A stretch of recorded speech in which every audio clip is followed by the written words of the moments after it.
Hello, welcome to Wine Chat News with me, Tom Cash. Your weekly 9 news every Friday at 8 p.m. Subscribe and share when you guys get a chance. So first up, American consumer groups are putting pressure on the TTB to include more information on wine labelling. They're stating that they need more details about the wine alcohol content as well as the calories and ingredients. The information's gone towards the Treasury Secretary Steve Mnuchin, who is criticised by the Tobacco and Tax and Trade Bureau, which is the TTB, for not doing enough to put this information on wine labels.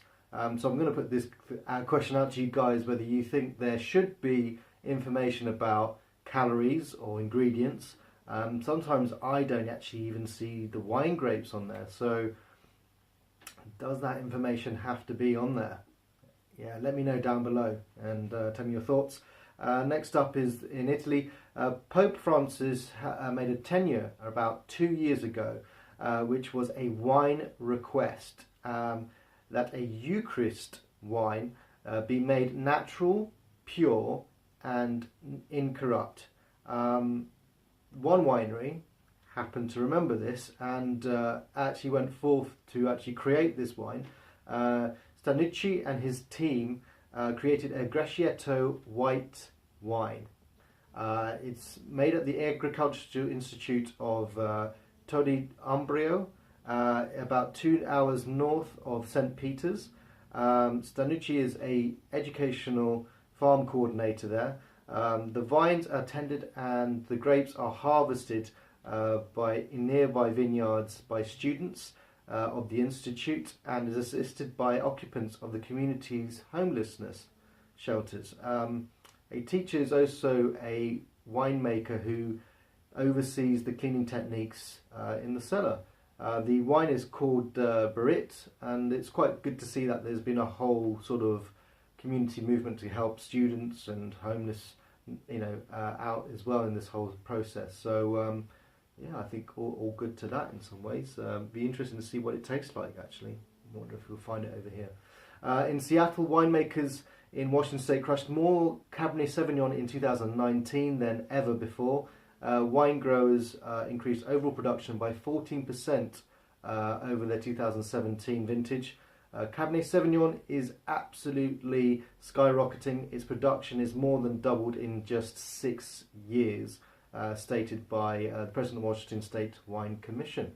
So I was actually recently at a Washington State and Oregon wine tasting. I'll give you a little video up this week about how that went. Moving on, a decade ago, nearly all wine stewards in fine dining in Thailand restaurants were foreigners. At least 24 Thai sommeliers have now risen to top positions at leading establishments, including the Atanara Hotel Group and the Bangkok Mandarin Oriental Hotel. Pakpuram Tarukarakan, sorry if I've got that wrong, who works at the Shangri-La Hotel in the northern city of Chiang Mai, placed third in the Asian Sommelier competition 2017, the highest position yet achieved by a Thai contestant. Pakpum has just entered a competition in the 2019 Best Sommelier in the World contest.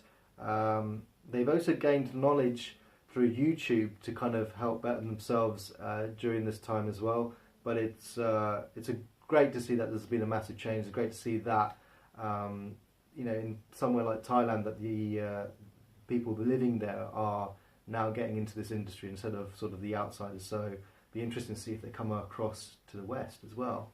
That'd be really interesting. April 14th this year, the debut of the final season of Game of Thrones. Yeah, I can't believe it's coming to an end. I'm a big fan of Game of Thrones. As always, they've released it before and they're releasing it again. HBO are releasing the Cabernet Sauvignon, a Pinot Noir and a red blend for this final season, and as well as a Chardonnay. It's made by the Vintage Wine Estate in Santa Rosa by a winemaker, Bob Cabral, who's actually was also named Wine Enthusiast's Winemaker of the Year in 2011. Their wine range between $8 to $32, so they're not really on the cheaper side, but I still want to get my hands on them. I personally don't think I can because I'm in the UK, but we will see. It'll be a future wine episode at some point. The UK expedition is underway to salvage 50 bottles of wine from a British ship torpedoed off the coast of Cornwall. It was done in 1918, so this is obviously in World War One. The bottles could be fetching around a couple of million to maybe even several million pounds, so it's going to be worth it, basically. And to end all stories about wine news, glitter wine straws. Did you get that? Yeah, you might have to hear it again. That's glitter wine straws. Yeah, it's not just like a crazy notion. It's actually straws made for wine bottles. So they literally reached right down to the bottom of a 750ml kind of bottle of wine, and yeah, yeah, wow. And then they're glittered.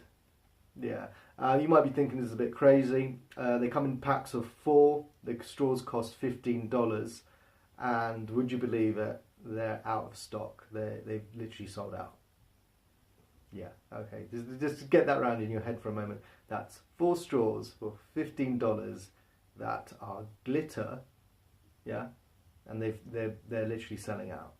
Yeah, they also on this website sell tote bags which have yay wine on them, which basically means that if any of you other guys out there who have crazy wine ideas and you think no one's going to buy that, they will.